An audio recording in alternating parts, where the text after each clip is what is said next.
Bienvenidos otra vez a este canal Más Cerca de Cristo. Vamos a continuar con la segunda parte de que estamos hablando sobre el día del sábado, pero resulta de que en la Biblia hay unos versículos que hablan del primer día de la semana y algunos los toman como que es el reemplazo del sábado. Entonces hoy vamos a conocer cuál de estos textos son más contundentes. Otra vez estoy acá con el hermano Carlos y David. Bueno, yo creo que es bien importante que esto quede claro también. Ustedes saben que el día domingo pues ha sido tomado por el mundo cristiano, yo diría, con todo respeto, cristiano dominical. Su argumento más sólido para el cambio del día de reposo, pues realmente creo que si usted lo ve o lo mira con detenimiento no va a encontrar un punto de apoyo que uno diga, no, es que es claro, aquí lo dice. Pero pues se argumentan algunas cosas que yo quiero ahora con los muchachos que les demos un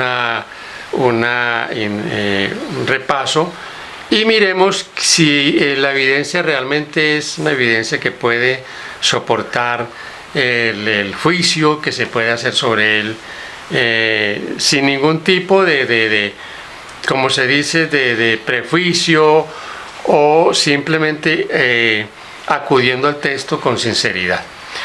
Hay 8 pasajes en el Nuevo Testamento que nos hablan del primer día de la semana y los encontramos en los 4 evangelios. Encontramos en Mateo 28, Marcos 16, Lucas 24 y en Juan 19. Cada uno de esos textos no hace solo énfasis en el episodio de la resurrección de Cristo. Y es importante que en algunos de ellos encontramos que siempre hace énfasis en el sábado, dice pasado el día de reposo. Y yo veo ahí más bien como el énfasis en que el día de reposo como un día de guardar está ahí, pero que pasado el día de reposo entonces viene la resurrección del Señor. Si hubiese un texto ahí claro que dijera que Cristo hizo ese cambio o algo por el estilo, pues uno habría que aceptarlo. Pero amigos, es inaudito que vamos a aceptar algo que no está en la Biblia. Yo recuerdo hace años una oferta que había de una recompensa por un texto bíblico. Entonces se hablaba de $1,000, estamos hablando ya de años, póngale usted 30 años, $1,000 por un texto bíblico. Y el texto bíblico era un texto que dijera con absoluta claridad que Jesús había cambiado el día de reposo de sábado para domingo. Y pues hasta que yo sepa hoy nadie ha cobrado la recompensa. ¿Por qué no la ha cobrado? Porque no lo hay. Yo apelo a los muchachos que leamos de pronto algunos de estos textos. Ya hablé de 5 en Marcos 16 está el versículo 1 y el 9 que hablan del primer día de la semana. David, léanos en Juan, en el capítulo 20, el versículo 19. Vamos a mirar qué dice ahí en cuanto a que haya una evidencia ahí de cambio. San Juan capítulo 20, versículo 19 nos dice: Cuando llegó la noche de aquel mismo día, el primero de la semana, estando las puertas cerradas en el lugar donde los discípulos estaban reunidos por miedo de los judíos, vino Jesús y puesto en medio les dijo: paz a vosotros. Bueno, gracias David por la lectura. Miren, aquí hay algunos detalles que tenemos que tener en cuenta. Primero, el texto nos dice que ellos estaban reunidos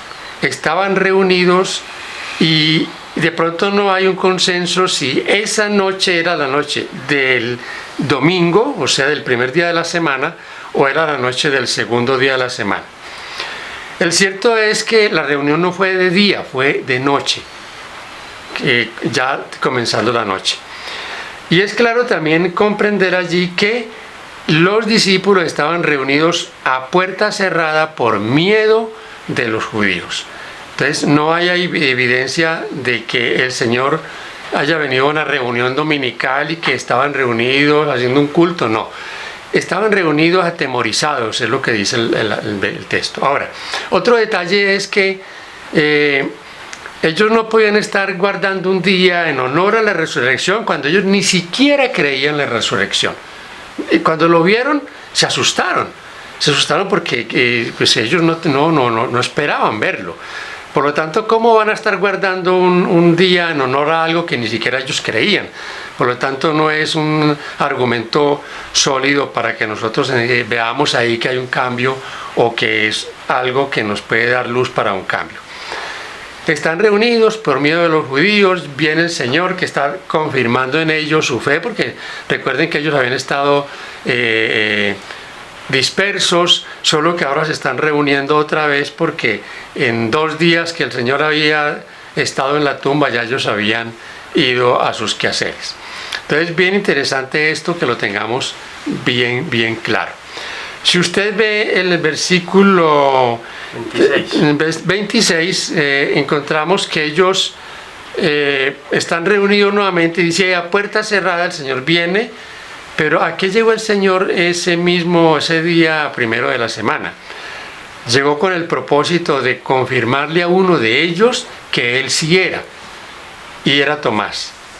Entonces vuelve aquí a quedar con mucha validez el argumento de que si el Señor está allí sancionando una reunión en honor a un día, cuando Él apenas está mostrándosele a ellos para que crean que Él es. Por lo tanto, no se puede tomar ese texto también para decir, sí, es que aquí aparece y que el Señor le está diciendo, no, este es el día que ustedes se van a seguir reuniendo. Por lo tanto, en estos dos no encontramos ninguna evidencia sobre ese tema. Tenemos otro texto y nos lo va a leer Edwin, y está en Hechos, en el capítulo 20, el versículo 7. ¿Qué dice Edwin? Y nos dice: el primer día de la semana nos reunimos a partir el pan. Pablo habló a los creyentes y como iba a partir al día siguiente, alargó su plática hasta la medianoche. Volvemos aquí a tener también la misma situación de Hechos. Volvemos a tener aquí la misma situación de Juan 20:19. ¿En qué noche Pablo está reunido allí en Hechos 27? ¿En la noche del primer día de la semana o del segundo? Lo que sí es claro es que Pablo iba a partir al día siguiente y alarga su discurso hasta la medianoche. Quiere decir que la reunión fue en la noche. Si usted lee bien allí todo el contexto, encuentra que hasta un accidente ocurrió y un joven cae de una ventana y muere, y Pablo ora por él y Dios lo vuelve a la vida, o sea, el joven resucita. Por lo tanto, Hechos 27 lo que está mostrándonos es una reunión de fuerza mayor. Pablo debía de partir al día siguiente.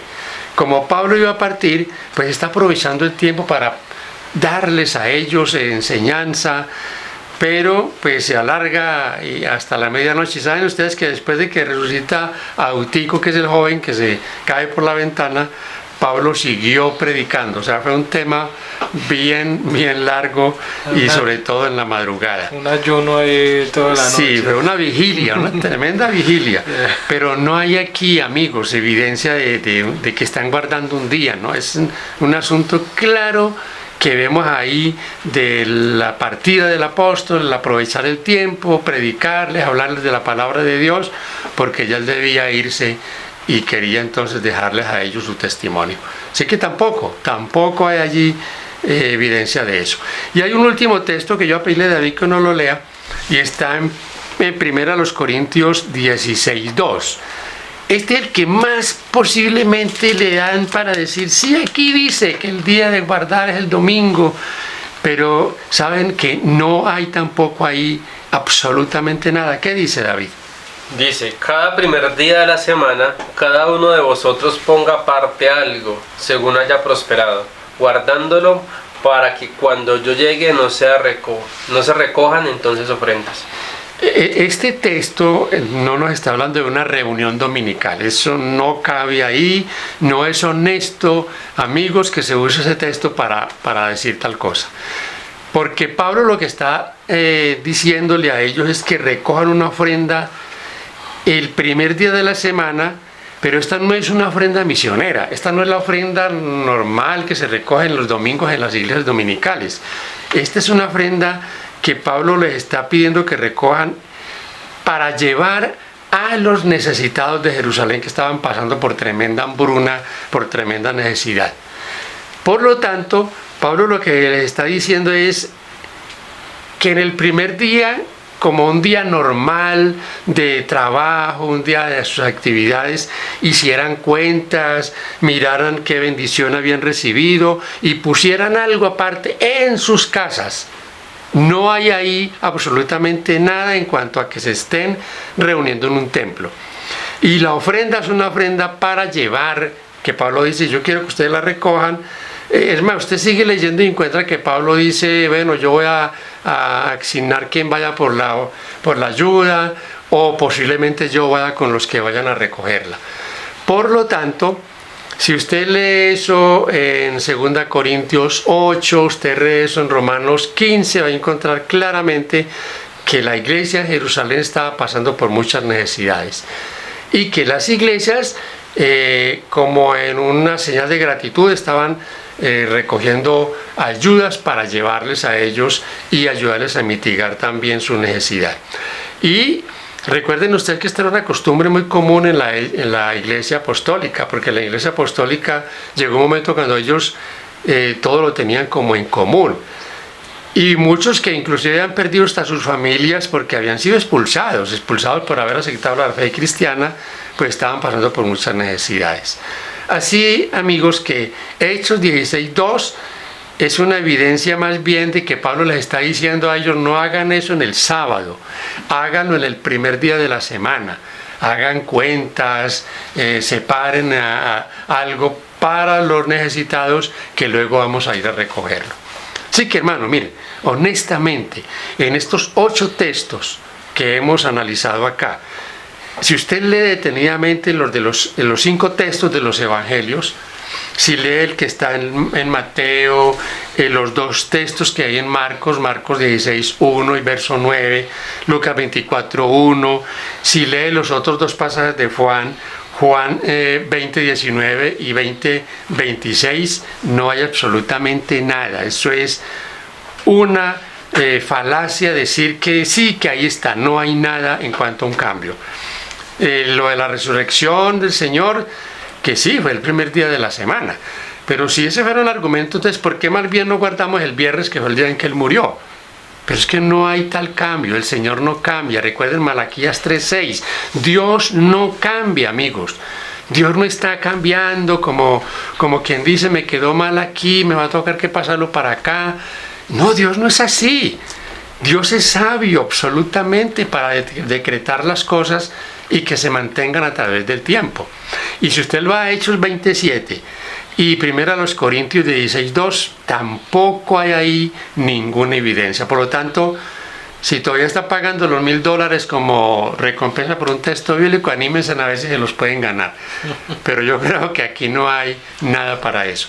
Y como vimos en el video anterior, que les invitamos a que lo vean si no lo han visto, es claro que Colosenses 2:16 no tiene que ver con el día semanal, sino con los días ceremoniales de reposo. Así que, muchachos, por parte de un día, allí un texto como cambio para el día de reposo no lo encontramos. Y la resurrección, que es la otra pregunta que teníamos aquí, no es tampoco un argumento que Dios haya dejado, el Señor haya dejado para que se guardara el primer día de la semana como un día, pues, de adorar.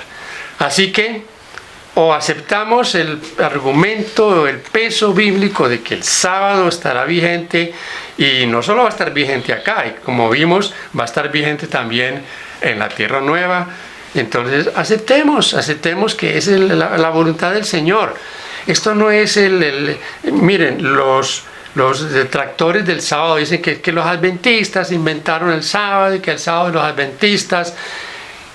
¿Por qué no dicen el sábado de la Biblia? Algunos lo reconocen. Yo he tenido la experiencia aún de pastores que me han dicho, sí, hermano, la Biblia es muy clara cuando dice que es el sábado, pero yo guardo el domingo y el Señor verá qué hace conmigo. Pues, hermano, esa es una afirmación muy temeraria, porque la Biblia dice que va a hacer el Señor con los desobedientes.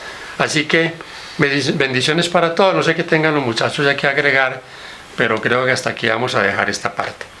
Así que les esperamos a ustedes también con sus apuntes. A ver cuál de estos textos a ustedes les parece que sí se puede aplicar para el cambio del día de reposo. Sería bueno escucharles también. Pues es muy evidente lo que dijo y no hay cambio. En la Biblia no hay cambio, sino que se menciona un día común y corriente. O sea, como El primer día sí es un día normal. Corriente. Sabemos que el sábado es separado por algo y es para nosotros. En el video anterior el hermano Carlos nos lo decía. Y pues es muy bueno saber estos temas, porque hay muchas personas que pues poco estudian y entonces se dejan llevar por falsas doctrinas y falsas cosas que dicen algunas personas. Y me gustaría, Edwin y David, como para redondear aquí brevemente, decirles, miren, el sábado tiene algo muy especial cuando nosotros lo separamos, pero el centro de ese mandamiento es Jesús. No hay nada, amigos, que hagamos nosotros, que pretendamos hacer sin Cristo, que tenga validez. Así que el sábado, el diezmo, el comer, el vestir, todo lo que hagamos, hagámoslo siempre pensando que es algo que al Señor le agrada que nosotros hagamos. Pongámoslo a Él como el centro de todo esto y esto tendrá mucho sentido. El sábado sin Cristo es como el domingo, como cualquier día de la semana, pero el sábado con Cristo es un día muy especial. Entonces, y otra acusación que hacen es, mire, que es que para mí todos los días son del Señor. Sí, todos los días son del Señor, pero es como el día de tu cumpleaños, mi querido hermano, es especial. Por lo tanto, cada sábado es un día especial. Por más que querramos hacerlo a un lado, decir es que es normal o es como el martes o el miércoles, créalo que no. Es un día especial y sobre todo porque el Señor sanciona su guarda, Él se reúne con su pueblo, porque Él está siempre atento para estar bendiciendo a sus hijos que son obedientes. Así que le invitamos a que usted también se una con los guardadores del verdadero día de reposo. Muchas gracias.